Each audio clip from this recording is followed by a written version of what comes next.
Hey there, hi there, ho there everyone, it's Wispipedia.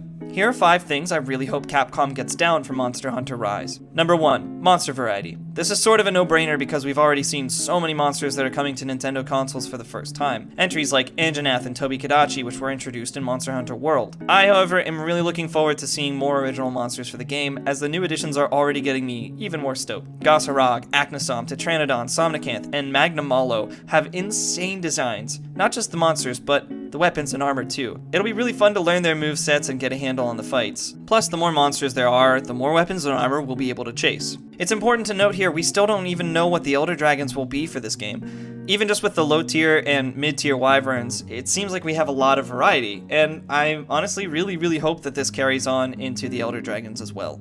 Number 2, more fun weapons. All the weapons are fun, don't get me wrong, but in World and Iceborne it took a while for some of the silly, cheesy weapons to get added in. In the past, the games have been full of silly weapon designs for events and other things. As a Charge Blade main, it's a crime we never got to use the pizza cutter in Iceborne. Can you imagine Savage Axe mode with that? Would have been absolutely perfect. Anyway, those fun, kinda stupid, really funny weapons added to the colorful humor of classic Monster Hunter games, and I really hope we get to see more of those. Sort of related, another fan design contest would be pretty cool to see. 3, more build variety. When playing Iceborne, it really feels like you have to slot in a specific 2 or 3 skills to make your build competitive or optimal. I really hope that idea sorta goes away, and then we have a few unique skills that really accentuate different playstyles. The more powerful and game-changing skills and perks we have, the more replayability there will be as players create different builds and use them in all of the different fights. This can also make armor sets for different monsters more viable, and the more variety, the better. 4, layered armor from the get-go.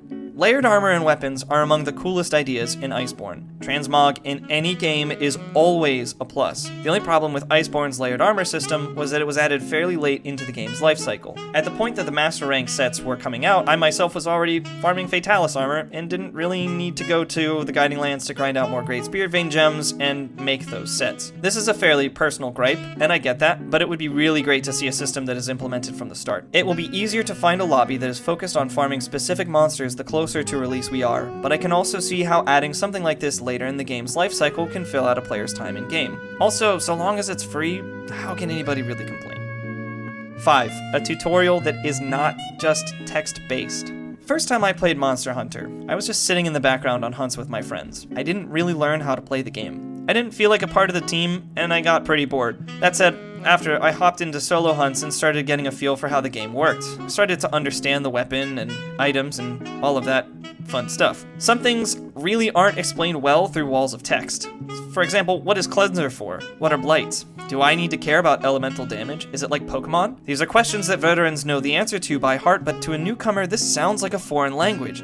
You have all of these different terms and ideas to learn. As such, the barrier for entry on Monster Hunter games is fairly high. You need to learn these weapons, the items, monster names, the crafting system, sharpness meters, iconography for each weapon, targeting and tracking for monsters, the system that each weapon implements, even down to exactly what a Palamute and Palico are. And even then, how is a Palico different from a feline? It's a lot of information, and I know a lot of new players are fairly overwhelmed the first couple of times they pick up the game. I mean, have you ever tried to convince a friend to play a Monster Hunter? A tutorial shouldn't just be a wall of text, and I really hope that Capcom nails that with Rise. Anything that lowers the barrier to entry would be great.